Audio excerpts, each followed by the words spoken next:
안녕하십니까. 1학번 정대호입니다. 어느덧 한 학기를 마무리할 때가 되었군요. 어떻게 코로나 백신 접종들은 하고 계신지요? 저는 어제 자녀 백신 주사를 맞았습니다. 1년을 넘게 저희 일상을 바꿔놓은 코로나 팬데믹도 백신 접종 확대와 함께 잦아들지 않을까 싶습니다. 이 코로나 팬데믹 이후 어떤 변화와 어떤 충격이 저희 앞에 펼쳐질지 예측하기 힘든 때입니다. 마오르기에는 2030 축의 전환에서 끝은 새로운 종류의 시작을 의미하며 그 새로운 시작에는 수많은 기회가 함께한다.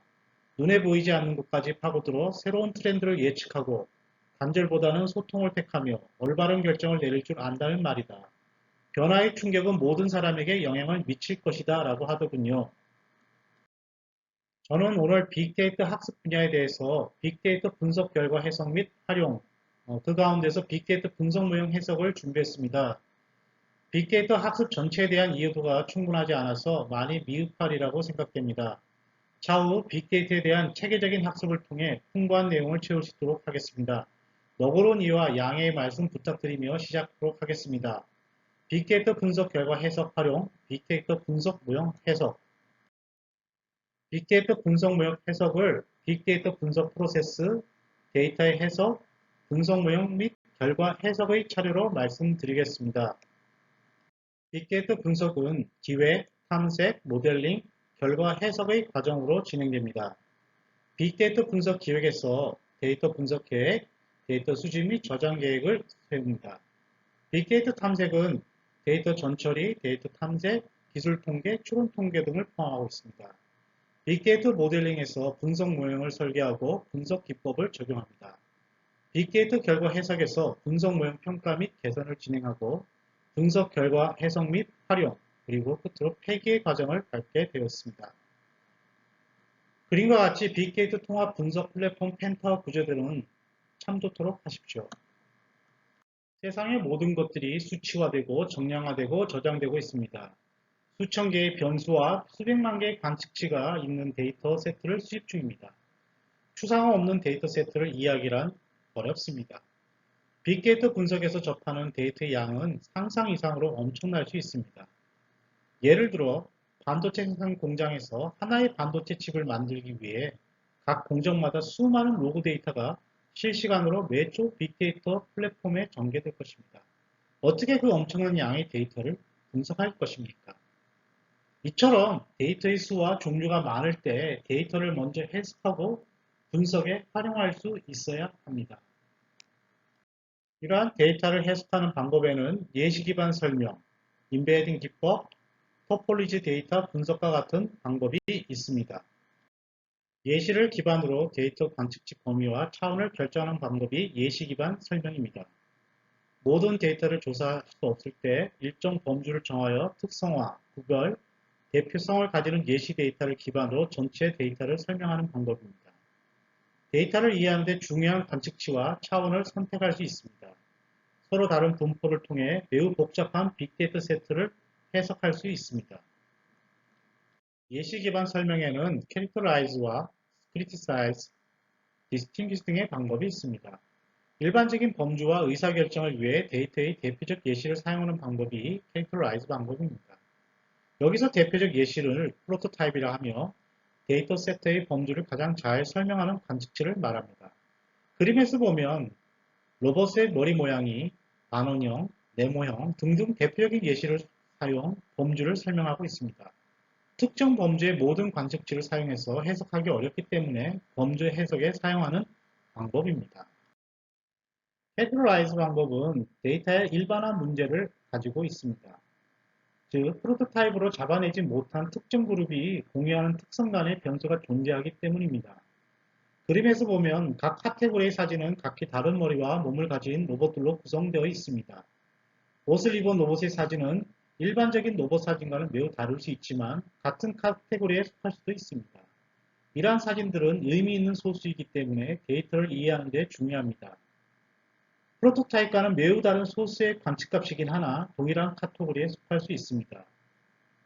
최대 평균 불일치 크리틱이라고 불리는 비지도 학습 기법을 이용해 소수를 찾는 것에 집중하는 방법입니다. 데이터 세트 전체를 특성화하기 위해 데이터에 적용할 수 있으며 다른 카테고리를 이해하기 위해 레이블되지 않은 데이터에도 적용할 수 있습니다. 특성의 수가 많으면 선택된 관측지를 이해하기 어렵습니다. 따라서 선택한 관측지의 가장 중요한 특징을 살펴볼 수 있습니다. 그림에서 서로 다른 로봇 사진에서 추출한 특성을 살펴보면 로봇의 머리 모양이 구별되는 차원임을 알 수 있습니다. 그렇지만 눈은 매우 비슷하게 생겼기 때문에 구별된다고 할 수 없습니다. 이처럼 프로토타입과 부분 공간 묘사를 이용 해석력을 높일 수 있습니다. 감별 진단처럼 클러스터 사이의 차이를 이해하기 위한 추출 및 선택적 접근 방식을 결합할 수 있으며 추가적인 데이터 탐색에 도움이 되도록 구별 가능한 차원의 전체 세트를 보고할 수 있습니다. 기계가 이해할 수 있게 숫자 형태인 벡터로 바꾼 결과 바꾸는 일련의 과정을 인베이딩이라고 합니다. 다양한 인베이딩 기법을 사용해 데이터 세트의 저차원 대표를 시각화할 수 있습니다. 지역 인접성을 탐색, 주어진 포인트에서 근접한 데이터를 탐색, 해당 포인트들의 연관성을 확인할 수 있습니다. 이러한 포인트들을 선택, 추가 분석을 통해 모델의 동작을 이해할 수 있습니다.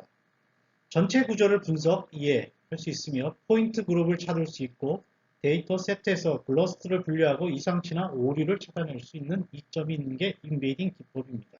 인베이딩 기법에는 주성문 분석과 TSNE와 같은 방법들이 있습니다. 주성문 분석은 데이터 차원을 축소하는 대표적이고 효과적인 알고리즘을 활용하는 것이고 데이터 변동을 가능한 한 적은 차수에서 포착하는 선형 결정론적 알고리즘입니다. 변동을 하이라이트하고 차원을 제거하는 데 사용하며 몇 가지 주성분을 유지, 나머지 주성분은 미세한 변화로 설명합니다. TSNE 기법은 근접 데이터를 보존하며 차원을 축소하는 알고리즘입니다. 비결정적이고 주성분 분석으로 놓칠 수 있는 데이터 구조를 찾아낼 수 있습니다. 2D, 3D 투영을 계산할 때 데이터 세트를 시각화하고 해석하는 데 매우 유용합니다. 그러나 지역 구조를 유지하려다가 전체 구조를 왜곡할 문제를 가지고 있습니다. 개체를 분리하지 않고 변형할 때 보존된 기하학적 특성을 연구하는 분야를 토폴로지라고 합니다. 이 토폴로지 데이터 분석은 토폴로지를 이용 데이터의 기하학적인 특성을 연구하는 도구로 유용합니다.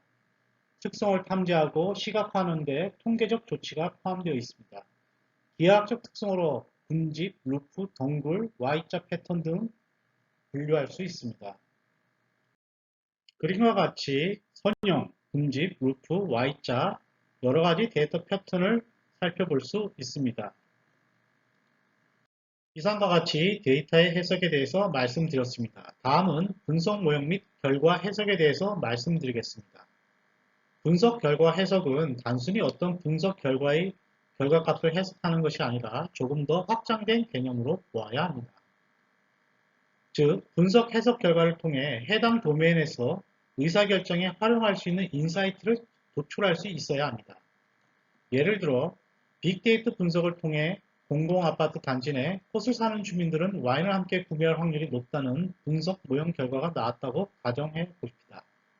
여기서 콧을 사는 주민들이 와인을 함께 구매할 확률이 높다 해서 그치는 것이 아니라 공공아파트 단지 플라워샵에서 와인을 함께 판매하자라는 인사이트를 도출할 수 있음에 주목해야 합니다. 이와 같이 비즈니스의 핵심 가치에 집중하고 분석평가 지표의 개발을 통해 효과적으로 시장과 고객의 변화에 대응할 필요가 있습니다. 이를 위해 도메인과의 원활한 커뮤니케이션이 필수이며 이를 위해 시각화 또는 분석 결과 보고서 작성 등의 일련의 과정이 필요합니다. 때에 따라 분석 결과 보고로부터 특정한 인사이트를 도출하기 어려운 경우도 있습니다. 그런 경우 시각화로 생각하지도 못한 인사이트를 찾을 수 있습니다. 시각화를 단순히 결과값을 그래프나 그림으로 표현한 것에 국한하지 말고 인사이트 도출을 위한 연결나리로 접근할 필요가 있습니다. 지금까지 빅데이터 분석 모형 해석에 관하여 말씀드렸습니다. 빅데이터 사람 일다에서 다만 문제는 이러한 숫자상의 조합이 이론상으로는 가능하더라도 상황별 1:1 고객 세그먼트 도출은 사람의 이해 수준을 넘어서는 것으로 막대한 시스템 용량이 필요하다. 더구나 지금도 수많은 퍼즐 조각이 계속 발생하고 있는 상황에서 모든 조각을 맞춰 인간 퍼즐을 완성하는 것은 현실적으로 불가능한 일이다 라고 하고 있습니다. 그럼에도 불구하고 빅데이터는 이 복잡한 세상을 이해할 수 있는 매우 유용한 방법일 것입니다. 감사합니다. 행복하고 평화로운 6월 누리십시오.